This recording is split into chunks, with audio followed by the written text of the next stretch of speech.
እንትን ኡስታዝዬ ወይም ኢምራን ከይቅርታ ጋር ክሊር የሆነ ሜሴጅ ብታስተላልፍልኝ። አንድ መቀበል ግዴታ ነው ግዴታ አይደለም ወይስ ደግሞ ሐዲስን በመቀበል እና ባለመቀበል የሚመጡ ቅድም ኡስታዝ እያለ ነበር።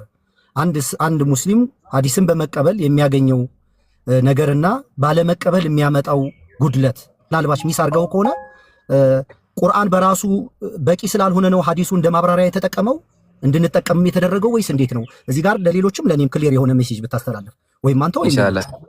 አዎ ግን እንትኑን እኮ እንትን ብሏል ጠቅሷል። ምናልባት እንደዚህ ጥቅላዊና ሰፋ ያለ ነገር ስለነበረ በደንብ አላስተዋልነውም ሊሆን ይችላል እንጂ ጠቅሷል ማለት በሱረቱል አሽር ምዕራፍ 59 ቁጥር 7 ላይ መልእክተኛው የሰጣችሁን ነገር ተቀበሉ፣ የከለከላችሁን ነገር ተከልከሉ ነው የሚለው አላህ በቁርአን ላይ።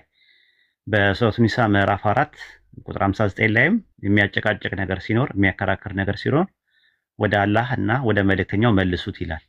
ወደ አላህ ሲባል ወደ ቁርአን ነው፣ ወደ መልእክተኛው ሲባል ደግሞ ወደ ሐዲስ ነው ማለት ነው። አላህ በቁርአን ውስጥም አወረደ ብሎ ያለው ኪታብ ብቻ አይደለም።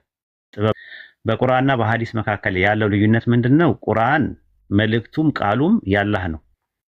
ሐዲስ ደግሞ መልእክቱ ያላህ ነው፣ ቃሉ ወይም ደግሞ አነጋገሩ ስልት ያነጋገሩ ዘይቤ ወደ ቃላቱ በአጠቃላይ የረሱል ሰለላሁ ዐለይሂ ወሰለም ነው፣ የተወዳጁ ነብያችን ነው።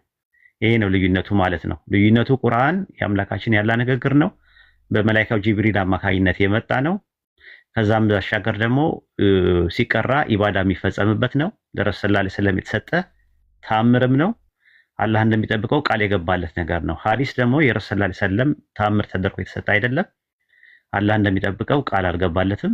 ከዛም ባሻገር ደግሞ ያንን ነገር ሐዲስ በማንበቡ በውስጡ ባለው ህግጋት በመተግበር አጅር ይገኛል እንጂ በማንበቡ በእያንዳንዱ ፊደል አጅር አይገኝበትም ማለት ነው። ልዩነት አላቸው። ወደዚህ ወደ 10 ወደ 12 የሚደርሱ ልዩነት አላቸው። በሐዲስ መቀበል ግዴታ ነው። አንድ ሙስሊም ረሱል ሰለላሁ ዐለይሂ ወሰለም የተናገሩትን በአቂዳና በፊቅህ ጉዳይ ላይ ማለትም በመሰረታዊ በአንቀጸ እምነት ላይና በአተገባበር ዙሪያ ላይ የተናገሩት ነገር ከልብ ወለድ ስለማይናገሩ እሳቸው የተናገሩትን ነገር መቀበል አንድ ሰው ሙስሊም ግዴታው ነው።